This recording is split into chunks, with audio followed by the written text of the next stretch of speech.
Hey guys, welcome to Eclipse Education. तो Bihar Vidhan Sabha assistant section officer के PT series में आपका स्वागत है। तो लास्ट वीडियो हमने प्रैक्टिस सेट 4 का जनरल नॉलेज कंप्लीट किया था और माफ कीजिएगा कुछ दिनों का विलंब हो गया। तो आज हम लोग इसके बचे हुए जो पोर्शन है प्रैक्टिस सेट 4 के जनरल साइंस वो हम लोग आज के सेशन में कंप्लीट कर लेंगे। तो आप इसकी पीडीएफ डिस्क्रिप्शन से या फिर हमारे ऑफिशियल टेलीग्राम चैनल से भी डाउनलोड कर सकते हैं। तो चलिए स्टार्ट करते हैं। जनरल साइंस प्रैक्टिस सेट 4 का क्वेश्चन नंबर 1, निम्नलिखित में से कौन सा एक संगमनी है? इसे मैं इंग्लिश में पढ़ देता हूँ। Which of the following is an amphibious animal? Amphibious कहने का मतलब ऐसे जानवर जो जल और जमीन दोनों पे रह सकते हैं। ऐसा नहीं है कि देखिए कुछ होते हैं एक्वेटिक एनिमल जो सिर्फ जल में ही रह सकते हैं, वो बाहर नहीं मतलब जमीन पे नहीं रह सकते हैं। और एक होते हैं आपका टेरेस्ट्रियल एनिमल जो सिर्फ जमीन पे ही रह सकते हैं, वो पानी में नहीं रह सकते। लेकिन एम्फीबियस ऐसे होते हैं जो दोनों जगह जल में भी रह सकते हैं और जमीन पे भी रह सकते हैं।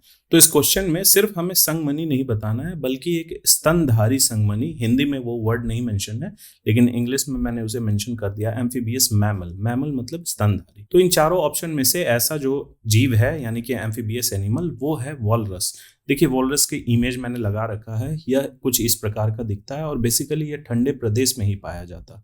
तो यह आपका जमीन पे भी रह सकता है और पानी में भी रह सकता है। अब चलिए क्वेश्चन नंबर 2 हम लोग देखते हैं, क्लोरामीन का प्रयोग क्यों किया जाता है? देखिए क्लोरामीन से आप लोग कंफ्यूज मत होइएगा, एक होता है क्लोरामीन, एक होता है क्लोरीन।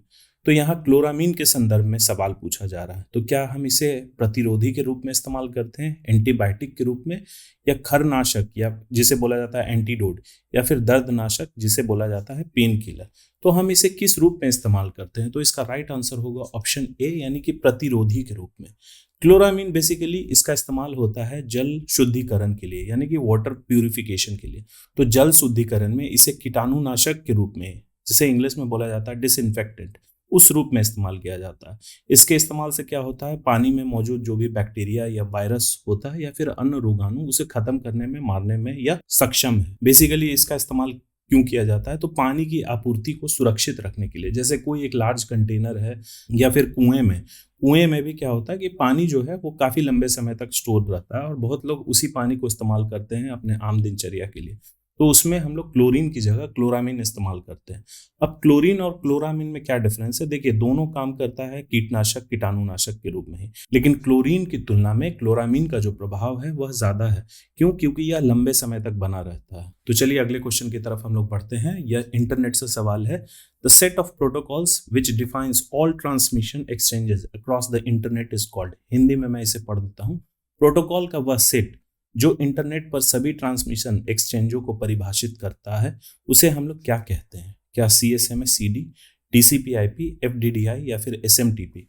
तो इसका राइट आंसर होगा TCP IP। यह सवाल बहुत कॉमन है और इंटरनेट से इस तरीके का प्रोटोकॉल से सवाल आ सकता है।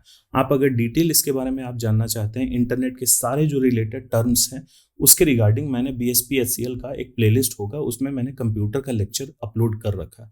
आप लोग जाके इसका थ्योरी पोर्शन बहुत अच्छे से पढ़ सकते हैं और उसमें मैंने कुछ मॉडल क्वेश्चंस भी दिए हैं जिसकी मदद से आपको जो कंसेप्ट है वह क्लियर हो जाएगा। तो TCP/IP बेसिकली क्या है? या इंटरनेट और नेटवर्किंग में डेटा ट्रांसमिशन मतलब डेटा को भेजने में उपयोग किया जाता है। ये एक तरीके का प्रोटोकॉल है। अब इसमें दो शब्द है TCP, यहाँ आप जैसा देख सकते हैं TCP और IP। तो TCP का फुल फॉर्म कई बार एग्जाम में इस तरीके से भी पूछा जा सकता है कि TCP/IP जो एक इंटरनेट प्रोटोकॉल है, प्रसिद्ध इंटरनेट प्रोटोकॉल है, उसका फुल फॉर्म क्या है? तो इसका फुल फॉर्म होता है ट्रांसमिशन कंट्रोल प्रोटोकॉल और IP का होता है इंटरनेट प्रोटोकॉल। तो दोनों के अलग अलग काम है। देखिए ये इस्तेमाल हमेशा एक ही साथ होता है। TCP क्या होता है? यह डेटा को छोटे छोटे पैकेट्स में विभाजित करता है और उसे डेस्टिनेशन तक भेजने में मदद करता है।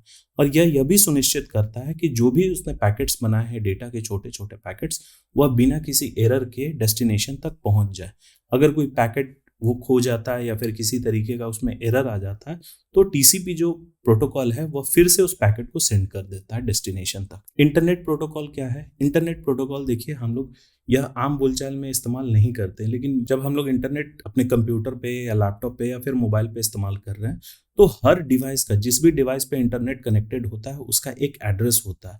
यही एड्रेस को बोला जाता है इंटरनेट प्रोटोकॉल। यह एक यूनिक एड्रेस होता है। हर कंप्यूटर का, दुनिया में जितना भी कंप्यूटर है वो कनेक्टेड है, सबका IP जो होगा वो डिफरेंट होगा। एक IP एड्रेस से दो कंप्यूटर कभी भी नहीं चल सकता। अगर आईपी क्लैश करता है तो फिर इंटरनेट कनेक्टिविटी में दिक्कत आ जाती है। तो बेसिकली यही है, टीसीपी आईपी एक तरीके का प्रोटोकॉल है जो ट्रांसमिशन एक्सचेंज को एक्सप्लेन करता है। अब चलिए हम लोग क्वेश्चन नंबर 4 देखते हैं। 100 डिग्री सेल्सियस पर भाप समान तापमान पर पानी की तुलना में अधिक गंभीर जलन का कारण बनती है क्योंकि, देखिए ये क्वेश्चन मैं आसान भाषा में आपको समझा देता हूँ। यहाँ दो कंडीशन दिया गया है, भाप और पानी, दोनों का टेम्परेचर 100 डिग्री सेल्सियस है। लेकिन क्वेश्चन के अकॉर्डिंग ये पूछा जा रहा है कि अगर हमारे शरीर पे सेम दोनों 100 डिग्री पानी और 100 डिग्री स्टीम दोनों अगर कांटेक्ट में आता है, तब स्टीम से जो हमारे शरीर में जो जलन होगा वह ज़्यादा गंभीर होगा कंपैरेटिवली पानी के। तो ऐसा क्यों है? क्या ऑप्शन ए स्टीम एक भाप है, या फिर option B steam provides more heat यानी कि भाप अधिक गर्मी प्रदान करती है, ऑप्शन सी भाप अत्यधिक दहनशील है, या फिर ऑप्शन 4 भाप अधिक दबाव डालती है। तो इसका राइट आंसर होगा, यह होगा ऑप्शन बी, भाप अधिक गर्मी प्रदान करती है। देखिए दोनों का टेम्परेचर 100 डिग्री ही है, भाप का भी 100 डिग्री है और पानी का भी, लेकिन फिर भी भाप ज़्यादा जलन होता है, इसके कारण वह ज़्यादा गंभीर जलन होता है। रीज़न क्या है? क्योंकि भाप में गुप्त ऊष्मा छिपी होती है जिसे इंग्लिश में बोला जाता है लेटेंट हीट। 100 डिग्री पानी और 100 डिग्री भाप पर तापमान समान है, लेकिन भाप में अतिरिक्त गुप्त ऊष्मा छिपी होती है, इसीलिए इससे हमें जो जलन होती है वह ज़्यादा गंभीर होता है। जब भाप त्वचा के संपर्क में आता है तो पहले ये क्या होता है, संघनित यानी कि कंडेंस होता है, पानी में बदलता है और फिर यह अतिरिक्त ऊष्मा जो है वह त्वचा को स्थानांतरित कर देता है। तो चलिए इस क्वेश्चन से हमें काफी इंफॉर्मेशन मिल गया। अब हम लोग अगले क्वेश्चन की तरफ बढ़ते हैं। अब क्वेश्चन नंबर 5 हम लोग देखते हैं, टिक और माइट वास्तव में क्या होते हैं। तो देखिए इंग्लिश में यह शब्द इस्तेमाल किया गया है ticks and mites. Basically Hindi में क्या होता है इसे हमने देखा है लेकिन हम लोग जानते नहीं, इसे हम लोग किसी और नाम से बोलते हैं आम बोलचाल की भाषा में। टिक्स और माइट्स जो होते हैं बेसिकली अगर आपके घर में कोई जानवर होगा या फिर अड़ोस पड़ोस में, तो उसके शरीर पे कुछ कीड़े चिपके होते हैं जिनके 6 पैर 8 पैर होते हैं, इस तरीके को चिपके होते हैं। उसके लिए हमें कोई पाउडर या फिर शैम्पू इस्तेमाल करना होता है। अगर आपने घर में पेट रखा है जैसे कि अपने डॉग या फिर कैट, तो उसके शरीर पे भी यह जो कीड़े होते हैं वो चिपके होते हैं, उसे ही बोला जाता है टिक्स और माइट्स। दोनों डिफरेंट टाइप के होते हैं। तो इसके बारे में पूछा जा रहा है कि यह क्या है, क्या एक मकड़ी वंशी है, क्या एक क्रस्टेशियाई है, क्या कीट है या फिर बहुपाद है। तो इसका राइट आंसर होगा यह एक मकड़ी वंशी है। देखिए ये दोनों जो है टिक्स और माइट्स एरेकिनीडा फैमिली से आता है और यह स्पाइडर जीनस यानी कि मकड़ी वंशी के समान होते हैं क्योंकि इनकी मुख्य विशेषताएं जो होती है दोनों में मिलती जुलती है। स्पाइडर जीनस का बेसिकली की बॉडी का कंस्ट्रक्शन ये होता है सेंटर में, फिर उसके बाद हेड होता है और उसके पैर जो होते हैं वो 8 पैर होते हैं। तो टिक्स और माइट्स के भी जो कंस्ट्रक्शन होता है बॉडी का सेम ही होता है। क्रस्टेशियाई में कौन कौन से जीव आते हैं, जैसे झींगा, केकड़ा, ये सब आते हैं इस वर्ग में। कीट है, कीट का इससे कोई संबंध नहीं है, कीट कुछ और हो गए। वॉर्म जैसे कीड़े मकोड़े इस टाइप के जो होते हैं, कैटरपिलर या फिर सिल्क वॉर्म जो रेशम के कीड़े होते हैं वो सब इसमें आते हैं। पॉलीपॉड जो होता है यानी कि बहुपाद, इसमें मिलीपीड और सेंटीपीड जैसे जीव आते हैं। अभी इसे बहुत ज्यादा डिटेल में एक्सप्लेन करने की जरूरत नहीं है। चलिए अब हम लोग नेक्स्ट क्वेश्चन की तरफ बढ़ते हैं जो कि है क्वेश्चन नंबर 6। ये इंटरेस्टिंग क्वेश्चन है, इस क्वेश्चन को ध्यान से पढ़िएगा। किसी सामान्य व्यक्ति के रक्त के संदर्भ में, रक्त मतलब खून, उसके संदर्भ में निम्नलिखित में से कौन सा कथन सही है। हम लोग ऑप्शन देख लेते हैं उसके बाद आंसर देंगे। ऑप्शन ए क्या बोल रहा है, धमनियों की तुलना में, धमनी जिसे आर्टरीज बोला जाता है, शिराओं की संख्या, शिराओं यानी वेन्स, उसकी कम होती है और उनमें हर समय शरीर के रक्त की मात्रा जो होती है वह कम रहती है। फिर ऑप्शन बी क्या बोल रहा है, रक्त की कुल मात्रा का लगभग 70% रक्त कोशिकाओं के रूप में होता है। ऑप्शन सी क्या बोल रहा है, श्वेत रक्त कोशिकाएं यानी कि WBC केवल लसिका पर्व की ही बनी होती है। और ऑप्शन डी क्या बोल रहा है, रक्त में WBC की तुलना में बिंबाणु यानी कि प्लेटलेट अधिक होते हैं। तो क्वेश्चन के अकॉर्डिंग जो आंसर हमें दिया गया है, क्वेश्चन के अकॉर्डिंग ऑप्शन डी जो है इसका राइट आंसर होगा। देखिए इसके बारे में थोड़ा सा एक्सप्लेनेशन मैं देता हूँ। जो खून जो होता है हमारे शरीर में, रक्त होता है, वह ऐसा नहीं कि किसी एक चीज से बना होता है, उसमें कई सारे चीज होते हैं जैसे red RBC, WBC, platelet, haemoglobin और भी सारी चीज उसमें मौजूद होते हैं। यह हमें पता कैसे चलता है, जब हम लोग अपना शरीर का ब्लड टेस्ट करवाते हैं। कॉमन सा जांच है, अगर आपको सर्दी खांसी जुकाम होया हुआ तो डॉक्टर आपको एक टेस्ट करवाता है CBC, जिसे बोला जाता है कंप्लीट ब्लड काउंट, इसे शॉर्ट में बोला जाता है CBC। तो उसमें बेसिकली हमारा क्या चेक होता है, आरबीसी कितना है हमारे शरीर में, उसका लेवल होता है, डब्ल्यूबीसी कितना है, प्लेटलेट कितना है, हीमोग्लोबिन कितना है, ये सब चीज़ उसमें बताया जाता है। इनके अलावा भी बहुत सारी चीज़ें होती हैं। तो आरबीसी जो होता है वह हर शरीर में एक नॉर्मल इंसान में 4.7 से 6.1 मिलियन प्रति माइक्रोलीटर, यह एक इसका नॉर्मल रेंज है। अगर इसकी कमी होती है तो उसके कारण हमें कोई बीमारी होती है। और महिलाओं में यह जो फिगर मैंने बताया वह जेंट्स का था, महिलाओं में क्या होता है 4.2 से 5.4 मिलियन प्रति माइक्रोलीटर। डब्ल्यूबीसी का क्या होता है 4000 से 11000 प्रति माइक्रोलीटर रक्त में मौजूद होता है। यह एक इसका नॉर्मल रेंज है। अगर इससे कम हुआ तब हमारे शरीर में कोई परेशानी होगी, डॉक्टर हमें उसके अकॉर्डिंग दवाई प्रेस्क्राइब करेंगे। अगर इससे ज़्यादा होगा, 11000 से ज़्यादा होगा, तब हमारे शरीर में किसी और तरीके का बीमारी होगा, तो उसके लिए डॉक्टर हमें अलग दवा प्रिस्क्राइब करते हैं। फिर जो प्लेटलेट होते हैं, बेसिकली देखिए जब डेंगू होता है उसमें प्लेटलेट काउंट जो होता है वह शरीर में कम हो जाता है। तो इसका जो नॉर्मल रेंज है 1.5 लाख से 4.5 लाख प्रति माइक्रोलीटर, ये एक नॉर्मल रेंज है शरीर में। उससे 1.5 लाख से ना कम होना चाहिए और 4.5 लाख से ज़्यादा नहीं होना चाहिए। डेंगू में क्या होता है हमारा प्लेटलेट काउंट कम हो जाता है। कई लोगों का तो 20-30 हज़ार पे भी आ जाता है, जो काफ़ी क्रिटिकल हो जाते हैं। फिर उनमें अलग से प्लेटलेट चढ़ाने की ज़रूरत पड़ती है। प्लेटलेट की संख्या डब्ल्यूबीसी से ज़्यादा होता है, इसीलिए ऑप्शन डी जो है यह राइट आंसर होगा। अब बाकी के बारे में बता देता हूँ। जो धमनियां हैं, धमनियों की तुलना में शिराओं की संख्या कम होती है और उनमें हर समय रक्त की कम मात्रा होती है। अब ऑप्शन बी जो है वह गलत क्यों है? क्योंकि रक्त का लगभग 55% प्लाज्मा और केवल 45% रक्त कोशिकाएं होती है, लेकिन यहाँ 70% दे रखा है। ऑप्शन सी जो है यह क्यों गलत होता है? क्योंकि डब्ल्यूबीसी मुख्य रूप से अस्थि मज्जा यानी बोन मैरो में बनता है, और लसिका पर्व जिसे बोला जाता है लिम्फ नोड, यह बोल रहा है कि लिम्फ नोड में यह बनता है, लेकिन लिम्फ नोड में नहीं बनता। यह बनता है आपका बोन मैरो में, जो हड्डी के बीच में कुछ और ब्लैक सा ये मौजूद होता है, उसे ही बोन मैरो बोला जाता है। तो डब्ल्यूबीसी वहां बनता है। और यह खत्म कहाँ होता है? तो लिम्फ नोड यानी कि लसिका पर्व, प्लीहा जिसे इंग्लिश में बोला जाता है स्प्लीन, और एक थाइमस ग्लैंड होता है, उसमें यह खत्म होता है डब्ल्यूबीसी। लेकिन यहाँ दे रखा है कि लसिका पर्व में यह बनता है डब्ल्यूबीसी, इसीलिए यह ऑप्शन जो है गलत हो गया। अब चलिए नेक्स्ट क्वेश्चन की तरफ हम लोग बढ़ते हैं। क्वेश्चन नंबर 7 क्या बोल रहा है? निम्नलिखित पादपों पर विचार कीजिए। यानी कि जो प्लांट्स दिए गए हैं उन पे हमें विचार करके बताना है, इस क्वेश्चन का आंसर हमें देना है। ऑप्शन ए क्या है? Bougainvillea. Option B carnation, cocoa और अंगूर। हमें बताना है इनमें से कौन कौन से पादप स्तंभ कर्तन द्वारा प्रवर्धी किए जाते हैं। मतलब कि इनमें से कौन से ऐसे प्लांट है जिनके कॉलम्स यानी कि स्तंभ वह एम्पलीफाइड हो जाते हैं। क्लिपिंग, एम्पलीफाई कहने का मतलब कि वह बढ़ते हैं, जो उनकी मौजूद स्थिति है यह प्रक्रिया करने से उनकी ग्रोथ जो है वो बढ़ जाती है। क्या करने से? क्लिपिंग। क्लिपिंग मतलब होता है कर्तन। तो देखिए क्लिपिंग का दूसरा नाम क्या है? छटाई। कर्तन जिसे हम लोग क्लिपिंग या फिर प्रूनिंग बोलते हैं, जिसे हिंदी में छटाई बोला जाता है, यह एक तरीके का बागवानी तकनीक है जिसका उपयोग बेसिकली वृद्धि, फूल और फल उत्पादन को बढ़ाने के लिए किया जाता है। तो अंगूर इसलिए इसका राइट आंसर होगा। यहाँ मैं क्लिक कर देता हूँ, केवल डी, अंगूर इसलिए इसका राइट आंसर होगा क्योंकि देखिए अंगूर में क्या है, उसकी खेती में छटाई बेहद महत्वपूर्ण इसलिए हो जाता है क्योंकि यह पुरानी और जो अनुपयोगी शाखाएं हैं उसको हटाने में मदद करता है। तो जो भी काम लायक शाखाएं नहीं है उसे काट के हटा देने से क्या होता है कि प्लांट का ग्रोथ जो है वहाँ एक नया स्टेम आता है, प्लांट का ग्रोथ अच्छा होता है। आपने अंगूर के पेड़ देखे होंगे वो किस तरीके का लच्छादार होता है, तो उसमें क्या होता है बहुत ज़्यादा फल उत्पादन होता है। तो समय समय पर उसकी छटनी ज़रूरत होती है, और बहुत ज़्यादा अगर उसकी छटनी नहीं होगी तो क्या होगा, जो अंगूर का पेड़ है वो काफ़ी लंबा हो जाएगा और तेज हवा के कारण वह उसे नुकसान पहुंच सकता है, इसीलिए उसकी छटाई करनी ज़रूरत होती है। और इससे यह भी होता है कि देखिए प्लांट को क्या है कि बहुत ज़्यादा अगर वो मेशी हो जाएगा, मतलब इस तरीके का हो जाएगा, तो ना उसमें अच्छे से धूप पड़ पाएगा, ना लाइट, ना पानी पड़ पाएगा। इसीलिए क्या होता है कि इसकी छटाई जो है समय समय पर ज़रूरत होती है। बाकी जो ऑप्शन है उसके बारे में यह है, क्लिपिंग से, जैसे बोगनविले के बारे में बताते हैं, क्लिपिंग से इसका आकार सिर्फ सुंदर होता है, ऐसा नहीं, इसका कॉलम का लंबाई या ग्रोथ नहीं होता है, बस यह सुंदर होता है। कार्नेशन से क्या होता है? कार्नेशन मतलब फूलों का एक प्रकार होता है। उसमें क्या होता है, उसमें अधिक फूल आते हैं लेकिन उससे कॉलम की वृद्धि नहीं होती है।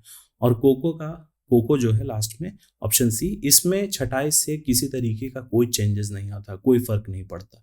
अब चलिए क्वेश्चन नंबर 8 हम लोग देखते हैं। निम्नलिखित में से वह कौन सी ग्रंथि है जो शरीर के ताप को स्थायी रखती है? काफी इंपॉर्टेंट क्वेश्चन है, कई बार एग्जाम में यह क्वेश्चन आ चुका है। तो क्या पीनियल ग्रंथि, पीयूष ग्रंथि, अवटु ग्रंथि या फिर हाइपोथैलेमस? तो इसका राइट आंसर होगा ऑप्शन डी, हाइपोथैलेमस। देखिए हाइपोथैलेमस क्या है, मस्तिष्क के बेस पर स्थिर एक छोटा सा भाग होता है जो शरीर के तापमान यानी कि टेम्परेचर को कंट्रोल करता है और उस कंट्रोल करने में एक इंपॉर्टेंट रोल निभाता है। यह शरीर के थर्मोस्टैट की तरह काम करता है। तो थर्मोस्टैट बेसिकली क्या होता है, जैसे बहुत सारे हम लोग यंत्र देखे होंगे, वो उसे हम लोग बोलते हैं कि यह थर्मोस्टैट, बेसिकली वाटर बोतल। तो कुछ वाटर बोतल होते हैं, उसमें अगर हम लोग ठंडा पानी रखते हैं तो काफ़ी समय के लिए वो पानी उसमें टेम्परेचर मेंटेन रहता है। मतलब कि अगर ठंडा पानी रखोगे तो 8-10 घंटा के लिए वह पानी ठंडा ही रहेगा। अगर उसमें हम लोग गर्म दूध या गर्म पानी रखते हैं उस वाटर बोतल में, तो वह जो है पानी वह ठीक उसी टेम्परेचर पे रखेगा जैसा हमने उसमें बॉटल में फिल किया था। तो बॉटल क्या है, एक थर्मोस्टैट बॉटल है। उसमें क्या होता है, देखिए एक बाहरी लेयर है और एक अंदर का लेयर है। इसमें हम लोग पानी रखते हैं और यह अंदर का लेयर और बाहर के लेयर में कुछ गैप होता है जो बाहर के टेम्परेचर को अंदर के टेम्परेचर से मिक्स नहीं होने देता, इसीलिए यह मेंटेन रहता है। तो बॉटल में हम लोग बेसिकली खोल के देख नहीं पाते कि वह उसका कंस्ट्रक्शन किस तरीके का है, क्योंकि काफ़ी एक्सपेंसिव बॉटल होता है। अगर वो ख़राब भी हो जाता है, बेसिकली होता क्या, ख़राब होने का कहीं से कुछ लीकेज या जो होल है, अगर यहाँ पे होल हो जाता है या किसी तरीके का लीकेज हो जाता है तब वो बॉटल ख़राब हो जाता है।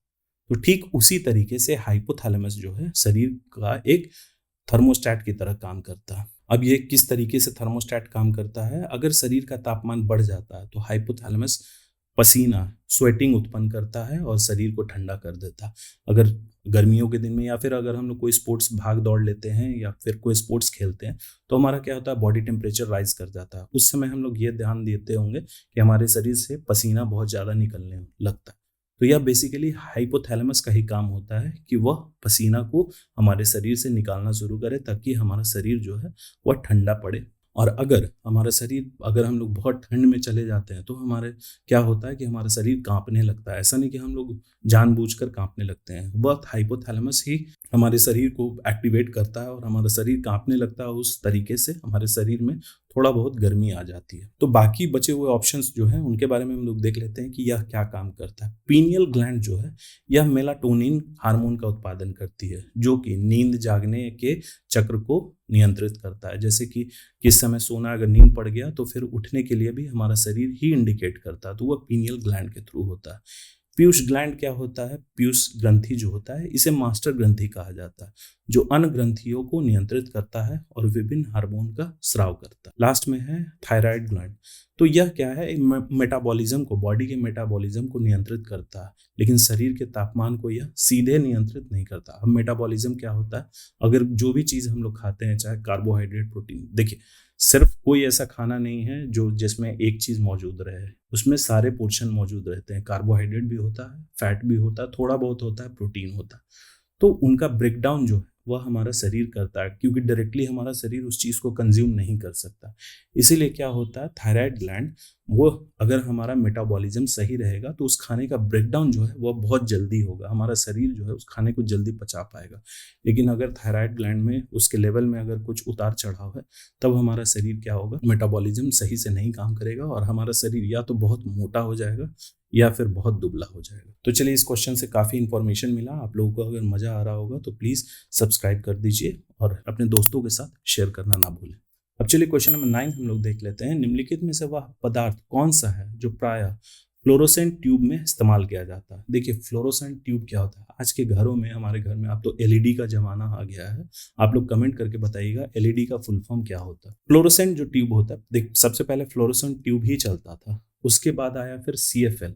सीएफएल का भी फुल फॉर्म आप लोग कमेंट करके बताइएगा। ये दो चीज, एलईडी और सीएफएल का जो फुल फॉर्म है वो आप कमेंट करके बताइएगा, तब मुझे सेशन लेने में मजा आएगा। फ्लोरोसेंट ट्यूब आज के टाइम में बहुत कम ही इस्तेमाल होता है, बहुत रेयर ही मिलता है।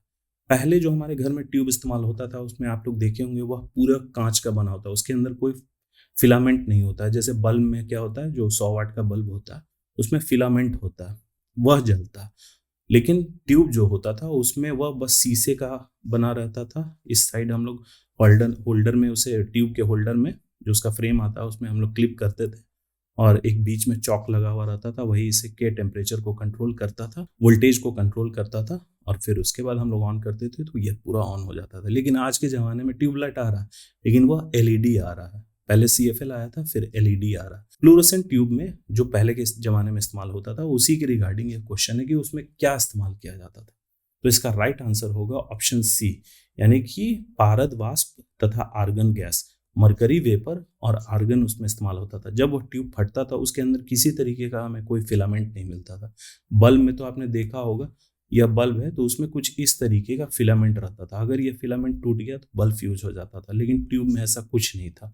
तो उसमें किस टेक्नोलॉजी पे काम करता था, वो मरकरी वेपर और आर्गन गैस उसमें भरा होता था। अब देखिए इसके बारे में थोड़ा सा मैं बता देता हूँ। ट्यूब में जब इलेक्ट्रिक करंट पास होता था तो यह मरकरी वेपर जो है, उसे मरकरी वेपर को यह उत्तेजित करता था करंट, जिससे यूवी लाइट जो है वह निकलता था। और यह जो यूवी लाइट है ट्यूब के अंदर लगे हुए फॉस्फर कोटिंग के साथ रिएक्शन करता था और लाइट प्रोड्यूस करता था। तो चलिए अब क्वेश्चन नंबर 10 की तरफ हम लोग बढ़ते हैं। इसमें क्या बोला जा रहा है, दिए गए माध्यमों में ध्वनि की गति के अनुसार आरोही क्रम में व्यवस्थित करें। मतलब कि ये क्वेश्चन मैं समझा देता हूँ। यहाँ कुछ माध्यम दिए गए हैं, जैसे कि वाटर, स्टील और नाइट्रोजन गैस। हमें क्वेश्चन के अकॉर्डिंग क्या बताना है कि इन तीनों माध्यम में, जल, इस्पात, स्टील और नाइट्रोजन गैस में ध्वनि की गति जो है वह बढ़ते हुए क्रम में, मतलब कि सबसे कम किस में होगा, फिर उससे ज़्यादा किस में होगा और सबसे ज़्यादा किस में होगा। यही होता है आपका आरोही क्रम, जिसे असेंडिंग ऑर्डर बोलते हैं। तो चलिए ऑप्शन में हम लोग देखते हैं। इसका राइट आंसर होगा ऑप्शन बी, यानी कि क्या दे रखा है, सबसे जो कम है वह नाइट्रोजन में होगा। नाइट्रोजन क्या है, एक गैस है। तो गैस में जो ध्वनि की गति होती है वह सबसे कम होती है। उसके बाद फिर क्या है, ऑप्शन 1, यानी कि वाटर। वाटर क्या है, एक लिक्विड है। तो लिक्विड में जो ध्वनि की गति होती है वह गैस से ज़्यादा होती है, लेकिन सॉलिड से कम होती है। और सबसे लास्ट में है स्टील। तो स्टील क्या है, एक सॉलिड है। तो यह हम सभी को पता है ध्वनि का प्रॉपर्टी, ध्वनि के स्पीड के बारे में, कि सबसे ज़्यादा जो ध्वनि की स्पीड होती है वह सॉलिड में होती है, सॉलिड से कम होती है लिक्विड में, और लिक्विड से कम होती है गैस में।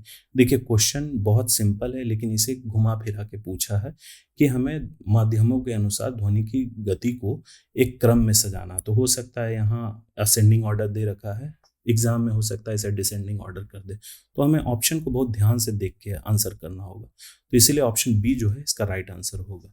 अब चलिए आगे बढ़ने से पहले एक इन्फॉर्मेशन बिहार विधान परिषद मेंस के रिगार्डिंग में दे देता हूँ। जो लोग मेंस की तैयारी करना चाहते हैं वो हमारे पेड टेलीग्राम चैनल ज्वाइन कर सकते हैं, और वहाँ से आप मॉडल सेट डाउनलोड कर सकते हैं। वहाँ पे आपको 10 मॉडल सेट प्रोवाइड किया जाएगा, जिसमें डिटेल्ड आंसर सॉल्यूशन दिया गया है, हिंदी और इंग्लिश दोनों में। तो वहाँ से भी, उस आंसर से भी, मॉडल आंसर से भी आप तैयारी कर सकते हैं। पूरे सिलेबस को मैंने कवर किया है। इसे ज्वाइन करने का बहुत ही आसान तरीका है, आप इस QR कोड को स्कैन करके या फी जो है 499 पे कर दीजिए, और पे करने के बाद जो पेमेंट रिसीट है इस नंबर पे आप व्हाट्सएप कर दीजिए। और फिर उसके बाद इस जो लिंक है इस पे, इसका ऑफिशियल नेम ASO मेंस है, मेरे चैनल का लोगो लगा हुआ होगा इक्लिप्स एजुकेशन का, उस पे आपको ज्वाइन रिक्वेस्ट भेजना है। एक बार आपका पेमेंट कंफर्म हो गया तब आपको ज्वाइन कर लिया जाएगा, और वहाँ से आप मॉडल सेट और डेली मटेरियल, स्टडी मटेरियल जो है वो प्रोवाइड किया जा रहा है, वो भी आप लोग डाउनलोड कर सकते हैं। तो चलिए अब हम लोग साइंस की सीरीज में बढ़ते हैं। क्वेश्चन नंबर 11, टेलीविजन सिग्नल जो है एक निश्चित दूरी से आगे प्राप्त नहीं किए जा सकते, क्योंकि यह कारण पूछ रहा है कि टेलीविजन सिग्नल जो है वह एक लिमिटेड डिस्टेंस तक ही रिसीव हो सकता है, उसके आगे क्यों नहीं। क्या ऑप्शन ए सिग्नल कमजोर है, या फिर ऑप्शन बी एंटीना कमजोर है, ऑप्शन सी हवा संकेतों को अवशोषित करती है, या फिर ऑप्शन डी पृथ्वी की सतह घुमावदार है। तो इसका राइट आंसर होगा ऑप्शन डी। अब देखिए इसके बारे में थोड़ा सा एक्सप्लेनेशन मैं देता हूँ। टेलीविजन सिग्नल मुख्य रूप से सीधे रेखा में ट्रैवल करती है। चूंकि पृथ्वी की सतह जो है वह घुमावदार है, यानी कि कर्व्ड है, इसलिए सिग्नल एक निश्चित दूरी तक जाने के बाद वह ब्लॉक हो जाती है, यानी अवरोधित हो जाती है। सिग्नल सीधे रेखा में चलते हैं, लेकिन पृथ्वी के घुमाव के कारण वह दूर की सतह तक नहीं पहुंच पाते, जिसे एक निश्चित सीमा के बाद सिग्नल प्राप्त नहीं किया जा सकता। आपके दिमाग में ये चल रहा होगा कि सपोज करिए कि कोई किसी भी दुनिया के कोने में कोई चीज़ एक रिकॉर्ड हो रही है, वह हम तक कैसे पहुंच रही, टीवी पे वह कैसे टेलीकास्ट हो रही। तो देखिए क्या होता है, सब जगह रिसीवर लगे होते हैं। जैसे यहाँ सपोज करिए कि यह सिग्नल जो है वह यहाँ तक पहुँच गया है, इस लोकेशन तक। इसके बाद क्या है, उसको एम्पलीफाई कर दिया जाता है। तो वो जब सिग्नल एम्पलीफाई हो जाता है तो उसके आगे और वो यहाँ पे पहुँचते पहुँचते कमज़ोर हो गया सिग्नल, क्योंकि पृथ्वी का जो सतह है वह घुमावदार है, यहाँ पे कमज़ोर पड़ गया। इस डिवाइस के पास गया, डिवाइस क्या हुआ, उस सिग्नल को स्ट्रॉन्ग करके फिर आगे भेज दिया। जितना देर दूर भी उसका लिमिटेशन रहा, वहाँ पे फिर एक दूसरा डिवाइस लगा दिया गया और उस तरीके से यह दुनिया के किसी भी कोने में सिग्नल जो है पहुंच जाता है। लेकिन यह क्वेश्चन पूछ रहा है कि यह सीधे डायरेक्ट यहाँ तक क्यों नहीं आ सकता है, या यहीं पे आके क्यों कमजोर हो जा रहा है। तो इसका राइट आंसर यही हुआ कि पृथ्वी की जो सतह है वह घुमावदार है और टीवी सिग्नल्स जो होते हैं वह स्ट्रेट लाइन में ट्रैवल करते हैं। अब चलिए क्वेश्चन नंबर 12 हम लोग देखते हैं। A fuse wire is characterised by, मतलब कि एक फ्यूज तार की विशेषता क्या होती है। तो यह काफी इंटरेस्टिंग क्वेश्चन है और यह कई बार एग्जाम में आ चुका है। तो इसका राइट आंसर होगा ऑप्शन सी, यानी कि उच्च प्रतिरोध और कम गलनांक। देखिए, फ्यूज तार जो है एक सुरक्षा उपकरण है जो अत्यधिक धारा यानी कि एक्सेस करंट प्रवाहित होने पर गलकर सर्किट को खोल देता है और उपकरण को नुकसान से बचाता है। फ्यूज तार बेसिकली क्या होता है, एक तरीके का वो तार इसलिए इस्तेमाल किया जाता है, सपोज करिए इधर से करंट सप्लाई हो रहा है, यहाँ पे हमारे घर के मेन लाइन में ही फ्यूज लगा होता है। बहुत सारे डिवाइसेस में भी फ्यूज लगे हुए होते हैं, लेकिन मैं घर का एक्सप्लेन कर रहा हूँ। तो घर में जो इलेक्ट्रिसिटी आता है वह उस पर काफ़ी ज़्यादा करंट होता है, वो हमारे घर में मेन लाइन पे आ रहा है। हमारे घर का जो सर्किट बोर्ड होता है उसमें फ्यूज लगा होता है।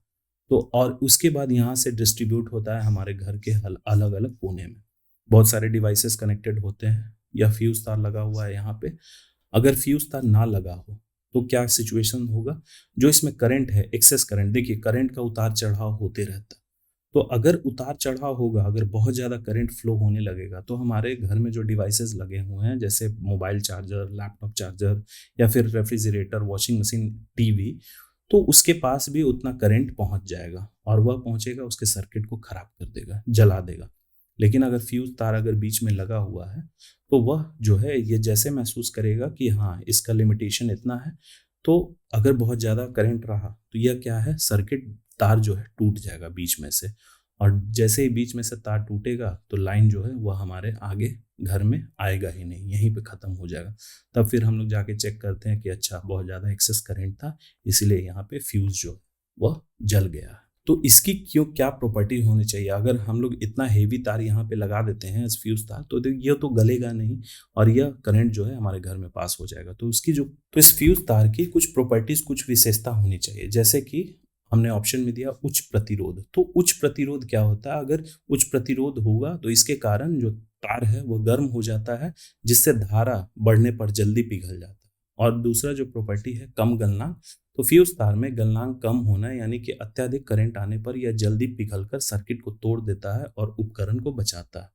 तो ऐसा नहीं, यह एग्जांपल में मैंने बताया कि घर के मेन लाइन में बहुत सारे डिवाइसेस में, यहाँ तक कि जो एक्सटेंशन केबल होता है जिसमें बहुत सारे पोर्ट्स लगे हुए होते हैं, जैसे इसमें हम लोग मोबाइल चार्जर लगाते हैं, इसमें लैपटॉप चार्जर इस तरीके का, और एक सिंगल केबल होता है, उसमें भी फ्यूज लगा होता है, छोटा सा ट्यूब की तरह शेप में होता है। तो बहुत सारे फ्यूज अलग अलग तरीके के आ रहे हैं, इसका मेन काम यही होता है। और प्रॉपर्टी जो है उसमें हाई रेजिस्टेंस और लो मेल्टिंग पॉइंट होना चाहिए, अगर हाई मेल्टिंग पॉइंट होगा तो वह गलेगा ही नहीं। चलिए अगले क्वेश्चन की तरफ हम लोग बढ़ते हैं। क्वेश्चन नंबर 13, 21वीं सदी की कौन सी ऐसी तकनीक है जो डिवाइस लघुकरण में चमत्कार कर सकती है। देखिए, यह टेक्निक के बारे में, टेक्नोलॉजी के बारे में पूछ रहा है कि ऐसी कौन सी टेक्नोलॉजी है जो किसी भी डिवाइस को छोटी कर सकती है। लघुकरण, यहाँ उस वर्ड का इस्तेमाल किया गया, वह उसे अपने साइज के अकॉर्डिंग, साइज से बहुत ज़्यादा छोटी कर सकती है। तो इसका राइट आंसर होगा नैनो टेक्नोलॉजी।